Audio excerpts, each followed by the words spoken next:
So I once again, lately, have been getting that thing again where it's not like gang stalking, but it's people trying to, I guess, get information on me. This has happened on and off all the years I've lived here. Originally, I set it off because I was kind of an idiot. I let one of my friends get his mail at my house. When I first moved here, I was appalled by the state of the homeless situation. We didn't have anything like this up in the Northeast. So for the first couple of years, I tried to be like a one-man outreach thing. Bringing people back to the house, let them take showers. Nia would get dinner for them. I'd go out at night handing out blankets when it rained and was cold. But that kind of didn't work out that well because all that would happen is the next day they'd leave all the blankets there on the ground. So I'd be walking around and being like, oh, that's one of them. That's one of them. Yeah. But giving out clothes, just all kinds of stuff. And ingratiating myself in that community, really. I mean, I knew all the main people. And I had a circle of friends that were just homeless nomads. The guys I hung out with, though, weren't the Bruce Banner types. You know, those guys that look like they just changed back from being the Hulk. And they weren't the real fucked up kind. They were the guys that I used to hang around with were clean. They used to take showers. The only thing that would give them away is that they have a backpack on. Some of them were trying to get housing, and 3 of them did. 3 of them did get housing. Of the 3 that got housing, 1 lost the housing. Well, actually 2 of them lost housing because one of them broke up with his girlfriend and kind of surrendered his place to her. He's got a long story. That's a different one. And then one of my other friends still has housing right over here near Long's. I still see him occasionally. But yeah, it was there was like a crew of guys I just knew that I'd always hang with. And so I learned a lot about the ins and outs of that whole sort of lifestyle. But one of them, okay, needed a address because he was getting a house. He was getting into to a home, which he subsequently did. So it was good. So I let him borrow my address. Well, what I didn't know is he says he was being investigated by the DEA, but I think they were more like working with him in some capacity because they'd send him letters all the time. How you doing, man? At the so yeah, I don't know what to believe about the whole thing, but because of that, they started investigating me, and it was a weird thing. Like some of what would I get the white van, where the white van would always be parked near my house on the route I would take, like the jungle. Max, what's up, man? Good to see you, man. How are you? I don't recognize you right now. Yeah, you probably don't. I meet you over on Colic House. Everything going all right? What's your name? Jim. Yeah, we've talked a bunch of times. You doing all right? Why, you got some spare change for me? Ah, you have some cigarettes to smoke? I do. All right, let me get a couple of cigarettes. I don't have, and I have change, but no money. Let me give you these quarters here. How's things going? Okay, you get, watch out for your, watch out for demon. Oh, I get those. You? What have you been seeing? Everybody that ever tried to be good. What happened? Everybody that ever tried to be good and be conquered. Dude, that's what it's all ending up with. That's where it's going to end. That's what we're all going to get. You just have to. You need cigarettes? Yeah, I was the guy that talks to you about the demons, the demonic entities that are out here, and they getting people and they surface. I go kind of looking for them, trying to find them, but they're everywhere. We ought to talk about that. What? I could ask you any questions forever. You know. Yeah, we could probably talk about it for like 2 hours. I gotta go with Ross, so it's good seeing you, brother. Have a good night. 3:33. Yeah, the guy I was talking to was Max. I see him around once in a while, and he's, I always have to explain who I am. But yeah, we usually talk about the demons and stuff, and he sees them, has experiences with them. He's a God guy like me. I don't know what his real story is, but he's always pretty laid back. I've never seen him doing a freak out or anything like you see from some of these guys. I was just in Ross, and there was a good example of how the 5% drives the 95%. Like the 5% of us with the connection to God, understanding our divinity, perhaps know of spiritual warfare, not all of us, you know, but that have a possibility of beginning to understand what's happening. Then the 95% are basically just system assets, just robots, soulless. They never have a chance of becoming anything else. And the 5% really drives the 95%. And I was reminded of that, like, it's also a quantum thing too, like quantum attention thing. It's a double slit experiment, kind of adjacent idea. Like if you're going in, and it's with stores, and it was happening to me over in Ross, so I thought to talk about it. I'm going to get back to the homeless thing and my pseudo gang stalking in a minute. But the when I was in there, everywhere I went, I always go into the toy aisle, right? Because I'm a fucking one of those guys, those weirdos that collect stuff. Always been that way. I don't know, whatever. So I'm in there looking at stuff. And the toy aisle is always full of people that aren't shopping for toys. They're just kind of, well, mainly looking to see what I'm doing. And when I was in there just now, I get into the good aisle. The good aisle, where the best stuff is, or the stuff I'm interested in, best to me, is always kind of packed. And the reason it is because I'm thinking about going there. So by the time I get there, I have the attention, I place the attention on this one area just in my mind, but it attracts the robots to go to the area. And well, I know this sounds schizo, but I'm telling you, it's absolutely, yeah, I'm not, I might be wrong, but I'm not lying. So I go into the aisle and no one's there, right? In the good aisle. I'm like, oh, cool. But as I start looking through the stuff, like kind of rifling through it, and some of this happens naturally too. Like some of it is just people that if they see you looking at something, they think, oh, that must be good. And they and suddenly they want to see where you are. But sometimes I kind of fuck with them. I'm not fucking with them, I'm fucking with the system, the way that system works with them, but they end up being fucked with, which is fine, because the fucking system's constantly fucking with me. But so I get in, there's no one there, and then as soon as I start looking, rifling through the area, they come around from both sides. Adults, no kids, they're not looking for toys again, no one ever is. I'm not saying they're always there for me, but a lot of times it's like the toy section in the stores is like it's like a park, I guess. It's a place for people to go and just kind of chill out and sit on their phone, block the aisles. It's the only acceptable place to do that, I guess, because they're thinking toys. To hell with children, you know. So I'm in there and they start coming, you know. And there's a guy on my right shoulder, woman on my left, kind of just looking at what I'm looking at, whatever I'm looking at.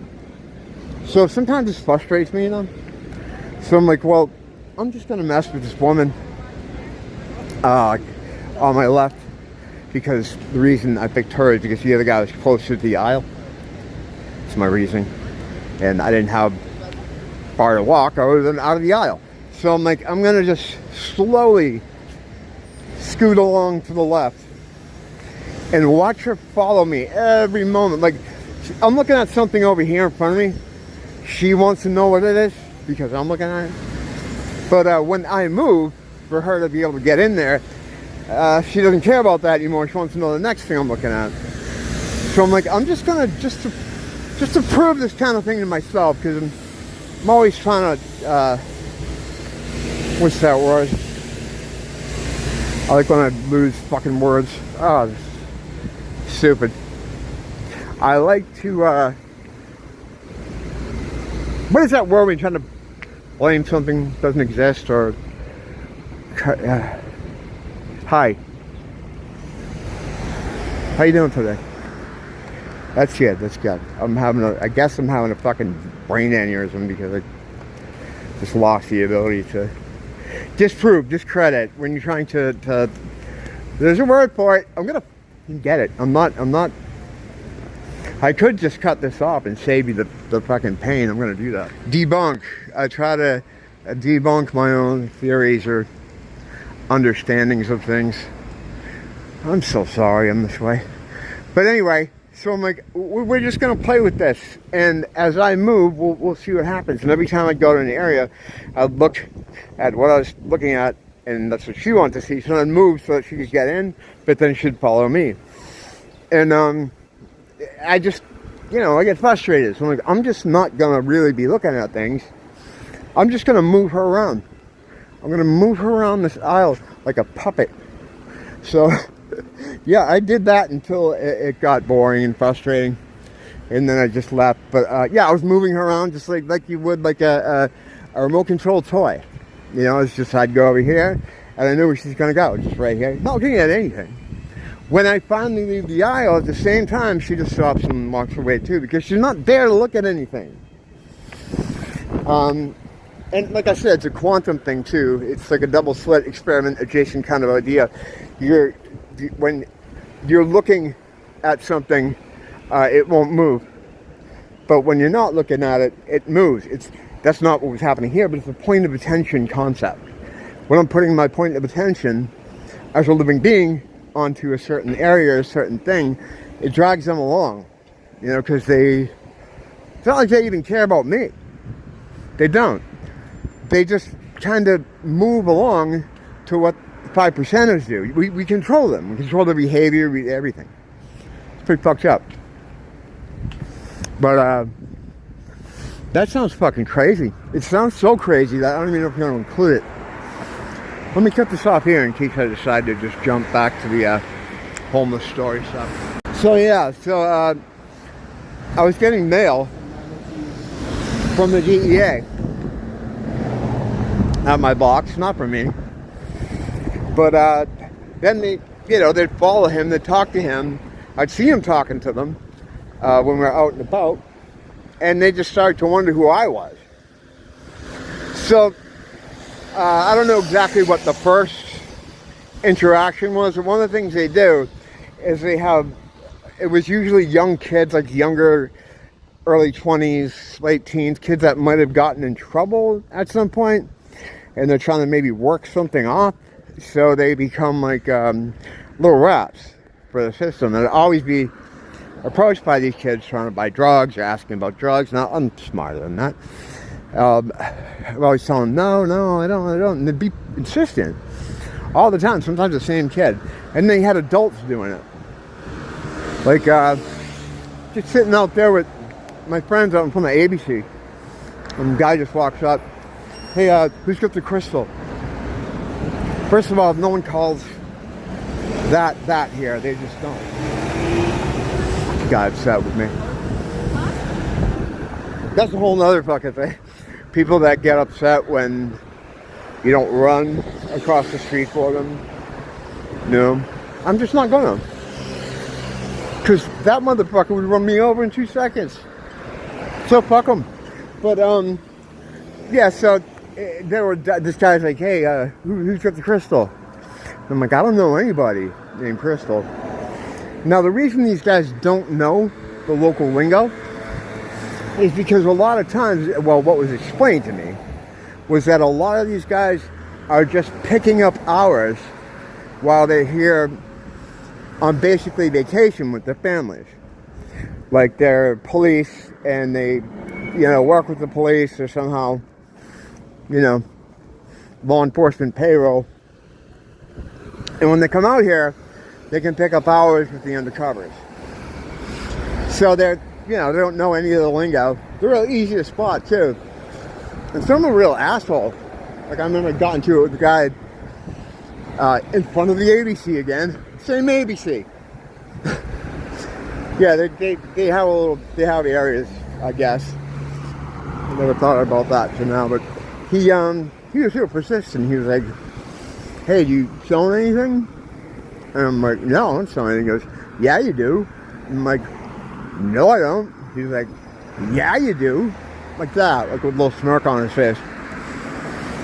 I'm like, this isn't a good method. And these dudes are super easy to spot. If they're a white guy, they usually dress like a hacky sack player in the fucking, at a Dave Matthews concert in the parking lot. Very 90s. Like a 90s college kid. All those like friendship bracelets, beads and stuff like that. Baseball hat, cargo shorts, tan, always. Some guys you can tell, like, you can figure it out by what they're wearing. I think I said before, like, CIA guys, you always want to look for the shoes and the watch is a good indicator of if they're like a CIA guy, you know? Yeah. But you can, I mean, you can find that stuff. I mean, you can notice that stuff if you know what you're looking for. But anyway, they had yeah, they were right on my ass. Like, it's like, why? It doesn't make any sense. But I was getting all that, and all because I put the address in there.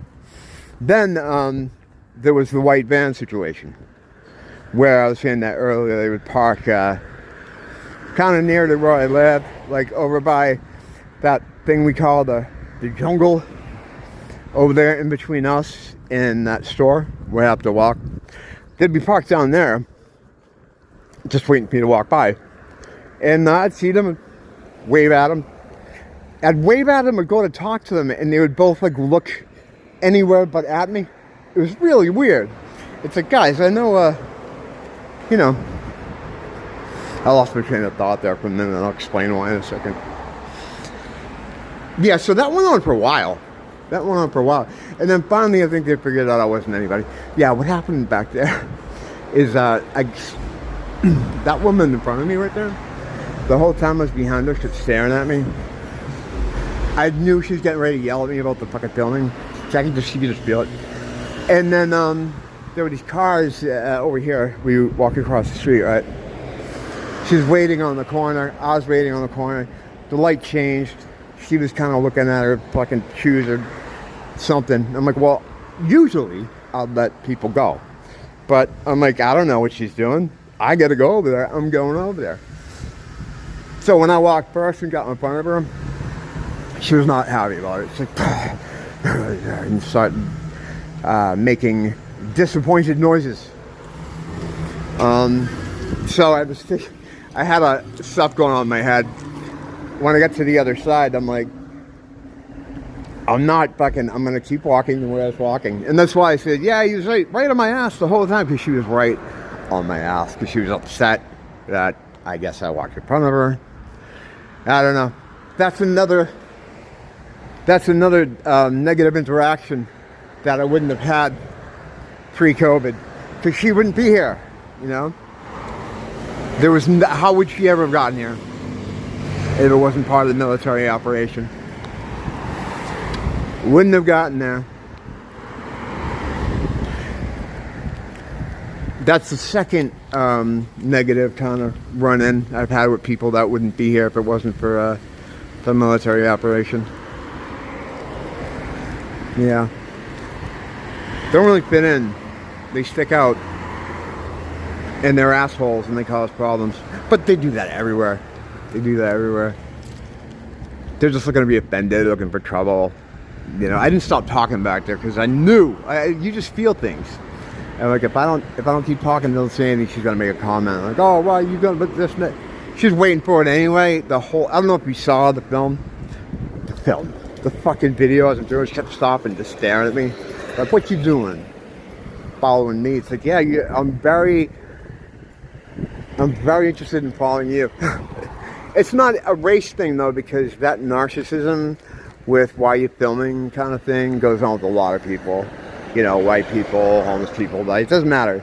That you get those individuals where I'm out here filming something just like this, and they happen to get in, you know, my area, and all of a sudden, why am I filming them? Why are you filming me? It's like, oh, God. Fucking narcissism. But yeah, so I was being investigated there, and at some point, it just kind of stopped, but it took a while.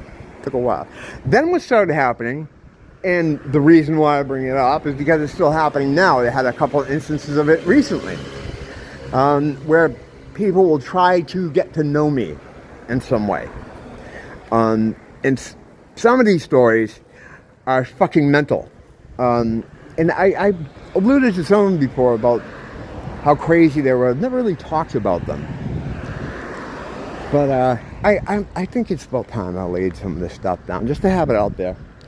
But this is how the basic shit has happened to me so many times that I wouldn't even know where to begin. And what this is you saw it on video the other day. A total stranger will approach me in the street or wherever and try to get me to go somewhere to hang out with them. That happened the other day, and like the last video one before it, where this guy's like, yeah, he didn't look homeless to me, but he's talking about how they do this free Thanksgiving thing at the church, and they do it every year for the homeless. He was trying to get me to go with them to that thing for whatever reason. He was really upset too. You couldn't see it on the camera, but he really wanted me to go. His boss wanted him to get me at that point. I know this all sounds completely schizophrenic, but you know, it's happening. This is what's going on. But yeah, so the basic thing, and that can range from, you know, I'll just off the top of my head. Hey, do you watch football? No. How you doing, man? Yeah. Well, what's your name? Jim. Yeah, it's a football game. Blah blah blah. Do you want to go down and watch it? Being that we're complete strangers, don't know each other. No, I'm good, man. That kind of stuff a lot. Or people coming sitting beside me and sort of just fishing for information. Right over here. A lot of times when I talk about something and I'm about to talk about it, I end up being right in the area. I don't know what Carl would say about that, but so I'm sitting here one day smoking a cigarette, and this guy, and there's a lot of different places to sit. Afternoon, there's no one around. He goes, hey, you mind if I sit here, buddy? I'm like, yeah, go ahead. Now, he sits down, he has his food that he got, but starts having a really awkward, unnatural conversation with me about politics and trying to get my take on things. Now, when I talk to normies, especially someone I don't know, I try to have the most fucking tame responses to that I can possibly come up with, short of saying I'm part of the political philosophy that they are part of. But I don't do that. I always give them the sort of the truth, really. I don't follow politics. It's I don't believe it matters whose side you're on. I think at the end of the day, there are forces in this world, greater, higher up, that things are going to play out the way they want them to play out, regardless of who you vote for or who you back. You know, I give a version of that because it's true. That's exactly, you know. But yeah, he was getting real specific, and Trump kept coming up. You know, this was after 2016. Trump is going to be a big part of all these things. For whatever reason, whether this is organized or not or whatever, people really wanted to nail down how I felt about Trump. One guy In fact, wanted me to put it in writing. Now, you can say that's not like what he's trying to do, but in what other fucking way would you take something like that? That one was probably the weirdest one. I don't even know if I want to get into it now. Fuck it, I'm gonna. If I have to cut this off, I'll get another, I'll make it two-part. And this is super schizo. The whole thing's super schizo. What I'm explaining here is that I get followed around by people who try to get information from me. And they try all different kind of ways. You know, it's mainly guys, but I've had women too who present themselves as if they're looking to have some kind of meetup, and like they're attracted to me in some way, with the express purpose of just trying to get more information. A lot of stories like that. Not all, I'd say a lot, but over the past however many years, there's quite a few. And this ranges from people in the neighborhood to strangers I meet in the lobby who are fake drunk and insisting that they come in my apartment. Now, I think after a handful of these things, which I feel is a lot for something like this to happen, they stopped going with the female thing because they knew I just wasn't going to bite with the female thing. Yeah, they've exhausted all the shit. That's the problem. The drug thing, the female thing, all the things that the way they know to get you to for whatever reason they want you, you know. And every time, it wasn't like they were trying to catch me or kidnap me or not that I know of. It felt like they were just trying to get as much information as they could. Seemed to be the idea or the purpose of what this stuff that was going on. But you know what? I'm actually gonna do the craziest one in a separate video because it's too much. It would take me 45 minutes to explain, but it's going to be the very next one. When I come out of the store, I'm going to wrap this up, and I'm actually going to record it while I'm out here, while it's fresh in my mind. But it's just too long. I mean, I like to keep these things, you know, around a half hour, 15 minutes if I can, you know, because sometimes the pertinent stuff, or the most important, or I think what the most important thing is, the valuable, whatever value assigned to it, part of the stuff comes at the end sometimes. I mean, none of this is planned outside of a very, you know, just understanding some type of topics. And then some people don't want to sit through a 45-minute video. So, you know, they'll click out of there like a half hour in, 20 minutes in, 15 minutes in. So I figure if I keep them short, there's more chance of people hearing the stuff that I think is valuable. So I'm going to, you know, we're going to wrap it up here. We're not even going to do the fucking short thing. I'm going to wrap this up here. So that was coherent, huh? Like that whole thing? You understood. You're all with me, right? You understand what I'm saying. We're all on the same page here. Yeah, but it's, this story's fucking weird. I'm going to record it, though, and got to pop in the store. I'm going to get to that one and explain everything for the fifth time. I'm still fucking, you know, I'm still trying to get my shit together. Not just today. I mean, like, in general. Until next time, still blame the teacher, blame the school.